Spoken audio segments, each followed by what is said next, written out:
துலாம் ராசிக்காரர்களுக்கு எல்லாம் இந்த செவ்வாய் வக்ரம் என்ன மாதிரியான பலன்களை தரப்போகிறது? மிக மோசமான ஒரு பலன்கள்னா அது உங்களுக்கு தான். காரணம் என்னன்னா, 2 தனாதிபதியாகவும் 7 அதே மாதிரி களத்திரஸ்காரகனாகவும் இருக்கும் செவ்வாய் உங்களுக்கு மறைகிறார், வக்கரம் பெறுகிறார்.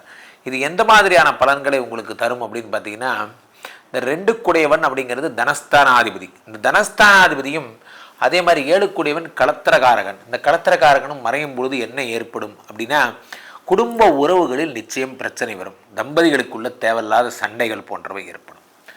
ஸோ ரொம்ப ஜாக்கிரதையாக இருக்கணும். இந்த தம்பதிகளுக்குள்ளே வர்ற சண்டைகள் எல்லாம் உங்களுக்கு அதிகமாகும். தேவையில்லாத பிரச்சனைகள், அதாவது இது இப்படி நினைப்பான்னு நீங்கள் நினச்சிருக்க மாட்டீங்க. உங்கள் மனைவி இப்படி நினைப்பாங்க, நீங்களே நினச்சிருக்க மாட்டீங்க.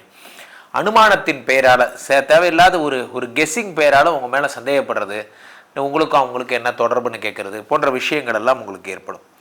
இந்த 7ஆம் இடம் என்பது ஃபாரின். இங்கேருந்து ஃபாரின் போகிற யோகம் உடையவர்களுக்கெல்லாம் அந்த ஃபாரின் யோகத்தினால் வரக்கூடிய கெட்ட பேர், அதாவது அங்கே இங்கேருந்து ஊரை விட்டு வரவும் முடியல, அதே ஊரில் இருக்கவும் முடியல, பர்மனண்ட்டை அது சொல்லுவாங்க இல்லையா, பிஆர், அது வாங்கவும் முடியல, தத்தளிக்கிறதுங்கிறது பேர். சில பேருக்கு அந்த கான்ட்ராக்ட் பீரியடு முடிகிற மாதிரி ஒரு நேரம். இந்த கான்ட்ராக்ட் பீரியட் முடிஞ்சிருச்சுன்னா திரும்ப என்னடா பண்ண போகிறோம், ஊருக்குள்ளே எல்லாம் அமெரிக்கா இருக்கோம், அப்படி இப்படின்னு 2-3 வருஷம் ஓட்டிட்டோம். இப்போ இந்த கான்ட்ராக்ட் முடிஞ்சிருச்சுன்னா நான் திரும்ப இந்தியாவில் போய் நம்ம பேக் டு ஹோம் போகிறதுக்கு நமக்கு தைரியம் இருக்கா? இந்த லக்ஸுரி லைஃப்லேயே வாழ்ந்துட்டோமே, நம்மளால் நார்மலாக வாழ முடியுமா போன்ற கேள்விகள் எல்லாம் உங்களுக்கு வரும். மனதை போட்டு பயமுறுத்துகிற நேரம் இது. ஸோ 7 உங்களுக்கு வக்கரமாகும் பொழுது, அதே மாதிரி புதுசாக ஃபாரின் போகிறவங்களுக்கெல்லாம் தடைகள் ஏற்பட்டுகிட்டே இருக்கும். ஃபார் எக்ஸாம்பிள், உங்களுக்கு இந்த மாதிரியான இது என்ன சொல்கிறது, உங்களுக்கு எலிஜிபிலிட்டி விசா கிடைக்கிறதுல பெரிய பிரச்சனைகள் இருந்துகிட்டே இருக்கும். எப்போ பார்த்தாலும் ஏதாவது ஒரு பிரச்சனை உங்களுக்குன்னே வந்துக்கிட்டே இருக்கும். இவையெல்லாம் உங்களுக்கு ஏற்படும்.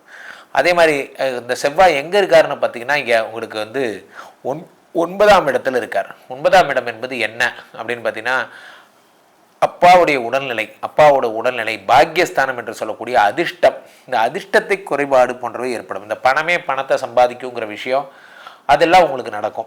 அந்த பணத்தை சம்பாதிக்கிறதுனா என்ன அப்படின்னா, ஷேர் மார்க்கெட்டு, அதே மாதிரி இந்த கிரிப்டோ கரன்சி மாதிரிலாம் சொல்கிறாங்க இல்லையா, அந்த மாதிரியான விஷயங்கள் எல்லாத்துலேயும் உங்களுக்கு அதில்கான தன வரவு அப்படிங்கிறது ரொம்ப கம்மியாயிடும்.